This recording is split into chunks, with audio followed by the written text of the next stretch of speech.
We begin, though, this morning with the threat of war looming along the border of Russia and Ukraine. New U.S. intelligence is giving us an idea of the impact a full-scale invasion could have, not just on the military, but on Ukrainian citizens as well. The U.S. official told NBC News that Russia has already assembled 70% of the forces it would need for an invasion of Ukraine. Here's a look at some of those forces. Satellite images taken over the weekend show Russian troops and air defense systems along the border of Ukraine and Belarus. That U.S. official who has direct knowledge of the latest government assessment says if Russia invades Ukraine, up to 50,000 civilians could be hurt or killed within weeks. We have a team in Ukraine this morning. NBC News correspondent Aaron McLaughlin is in the capital of Kyiv, and NBC News foreign correspondent Matt Bradley is in the eastern part of the country. So, Matt, let's start with you and this new assessment from the U.S. Ukraine's defense minister is still saying the risk of an invasion remains low. So why is there this disconnect between the U.S. and Ukraine when it comes to the risk of an invasion? Yeah, I mean, it's really remarkable, isn't it? I mean, we heard from the U.S. that harrowing details that they announced of just the sheer number of troops and material that are massed all along in a kind of a crescent shape all around Ukraine. And then we heard from Jake Sullivan, the national security advisor. Here's what he had to say. We believe that the Russians have put in place the capabilities to mount a significant military operation into Ukraine, and we have been working hard to prepare a response. President Biden has rallied our allies.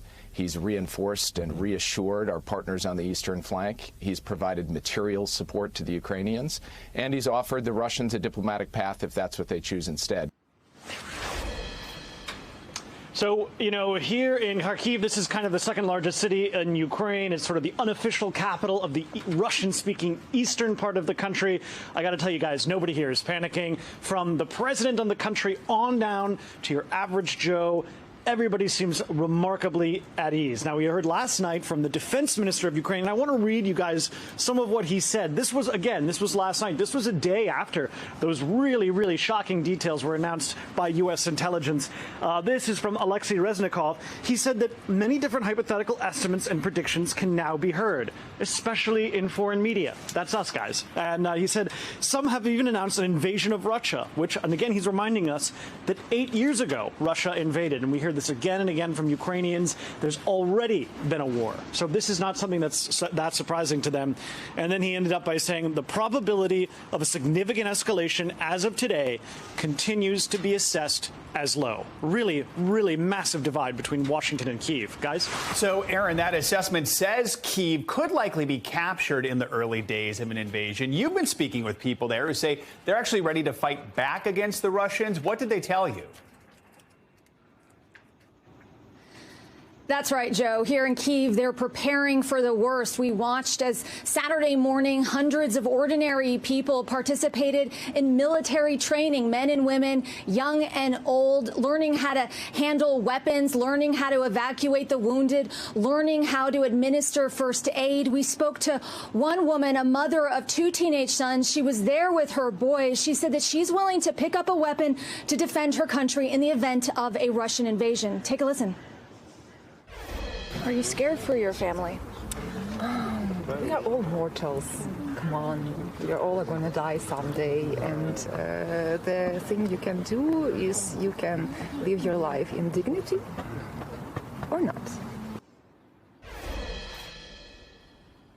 When you speak to people here, you can detect this remarkable resilience. That being said, many people that I've been speaking to here in Kyiv say they don't think it will come to this. They're very skeptical that Russia will go so far as to strike the country's capital. That being said, there was an opinion poll conducted in December. Half responded saying that they would be willing to participate in some form of active resistance in the event of a Russian invasion. Joe? So, Matt, we're hearing from Ukrainians, we're hearing from Ukraine leaders. What is Russia saying about this assessment by the U.S., that Russia has 70% of the troops it needs, and 50,000 Ukrainians could be hurt or killed? What are you hearing? Yeah, well, there was a tweet that responded directly to that. And again, the Russians have taken this posture, sort of alternating between annoyance, mockery, and anger. They really think that a lot of this is being drummed up by the West. And I got to tell you guys, a lot of Ukrainians are faulting the West for what they say is essentially just fear-mongering and sky is falling mentality. But there was a tweet from a government official essentially saying, what if the U.S. Or what if we came out with an assessment saying that the U.S. could attack London? How would that make you guys feel? And it was an interesting way of looking at it, because when we bring out these intelligence assessments, a lot of people think that the intelligence assessments themselves are part of the problem, that it's the sort of panic that's creating the pretext for a war rather than the war itself. Guys. And Aaron, real quickly, what do Ukrainian officials make of what you were hearing, the growing number of civilians who are actually training for war? Do they think this could be a deterrent? Well, I was speaking to Ukraine's former defense minister, and he was telling me he believes that it is a critical deterrent. He said he believes that at the end of the day, what the Kremlin wants to do, what Russian President Vladimir Putin wants to do is control Ukraine. And it's very difficult to do that if millions of Ukrainians say they are willing to resist an occupation. 150,000 Russian troops that are currently or will ultimately perhaps be surrounding, according to U.S. Projections, 3 sides of the Ukrainian border might be enough to capture a section or a portion of Ukraine. But he was telling me he does not believe it's enough to hold a section or a city such as Kyiv. And then the question becomes, well, what is the Kremlin's objective? What does the Kremlin accomplish with a potential invasion? It's a question that Ukrainian officials are having a difficult time answering, which is why perhaps we're hearing that they're so skeptical, downplaying this threat. Joe. Aaron and Matt, both in Ukraine this morning. Thank you both. Now, 2 men convicted in the killing of Ahmaud Arbery will now head to trial on federal hate crime charges after their plea deal with prosecutors fell apart. Gregory McMichaels and his son Travis had reached a deal saying the 2020 killing was a racially motivated attack. The pair withdrew those guilty pleas late last week and will now face a jury of their peers. Jury selection is set to begin this morning. NBC News correspondent Blaine Alexander joins us now with the latest from Brunswick, Georgia. Hey, Blaine, good morning. So walk us through this here. Gregory and Travis McMichaels were convicted, as people probably remember, in state court last November. They were both sentenced to life behind bars. What was in this plea deal, though, with these federal prosecutors, and why did the judge reject it? Well, Savannah, good morning to you. One of the things that we heard repeatedly from Ahmaud Arbery's mother, Wanda Cooper Jones, is that she was very strongly against that plea deal. And the biggest reason she gave is because the McMichaels would have been incarcerated in a federal penitentiary rather than a state prison for the first 30 years of their life sentence. Now, she said that she was against that because she didn't want them, to have what she called their preferred place of incarceration. So that deal was an interesting one because, again, they're already facing life in prison without the possibility of parole. That's already decided. What this plea deal would have done, however, was if they had pleaded guilty to essentially being racially motivated when they chased down and ultimately killed Ahmaud Arbery, that would have meant that they would have gone into federal custody, served the first 30 years in federal prison. Now, we heard the judge reject the terms of that plea deal after listening to the Arbery family speak, but also because she said she didn't want to be tied into what the sentencing agreement was that they'd worked out. So they ultimately decided to not go ahead and plead guilty, and they're going to take their chances in front of a jury, Savannah. And now, Blaine, I mentioned just moments ago the state trial. Of course, many people probably remember that. It was quite high profile late in the year. Yeah. That's when these men were convicted. Now, this is a federal hate crimes trial. So tell us, how will this focus be different, and what can we expect to see as this gets underway? Savannah, we're likely going to see race come to the forefront of this trial in a way that we did not see in the state trial. Remember, what they're on trial for here is to determine whether or not race played a factor. If they essentially decided to chase down Ahmaud Arbery and ultimately kill him because he is a black man. So we know that just in the pretrial hearings, the prosecution has alluded to the fact that there are racist text messages, Facebook posts, social media posts that they will likely try and get into this trial as well. So that's one of the biggest differences that we're going to see here. Also, I do know that speaking with Wanda Cooper Jones, of course, who's the mother of Ahmaud Arbery, she was very emotionally impacted by the first trial. Talking to her attorney, it was a difficult thing for her to sit through. So I asked, why would she be willing to sit through this again? And would not a guilty plea, an admission of guilt that they, did chase him down because he's black, wouldn't that be of some comfort to her? And her attorney, Lee Merritt, said no, she's heard all she needs to hear from them, and she's willing to go through a trial like this again if it means ultimate justice for her son. Savannah. Yeah, tough to hear some of those details. Now, Blaine, as we mentioned, jury selection for this trial is set to begin today. Now, back in the state trial, this was a grueling process. And of course, this story has gotten so much publicity over the last 2 years. We do already have that other conviction. So will all of that make jury selection more difficult?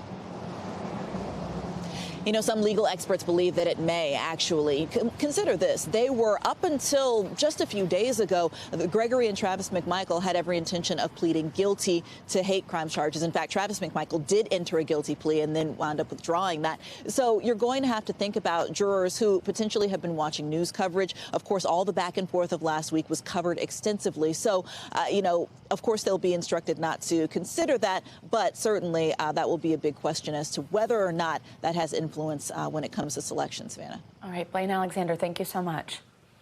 Hundreds of protesters took to the streets of Minneapolis over the weekend after a young black man was killed in a police shooting. Body cam footage shows the moment an officer shot 22-year-old Ahmaud Arbery while executing a no-knock search warrant. The shooting has reignited the controversy around no-knock searches and around the embattled Minneapolis Police Department nearly 2 years after the murder of George Floyd. NBC News correspondent Shaquille Brewster has been following this story. He joins us now. Shaq, good morning to you. So first, let's walk us through what we know about the shooting and the investigation into it.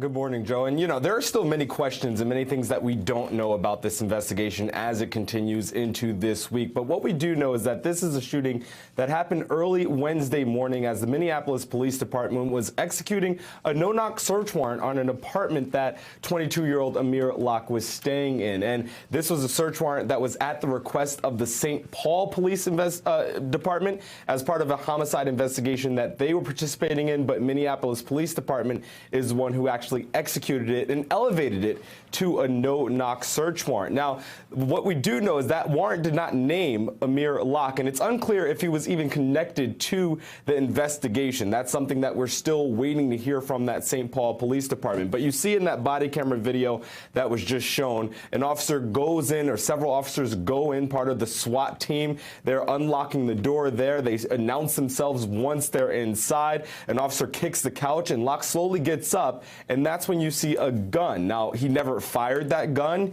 As far as we know, he had a legal concealed carry permit, although that doesn't really matter because it's a private residence. But there's still many things we don't know about the entire situation, except that we can see most of it in that video that was provided by the Minneapolis Police Department.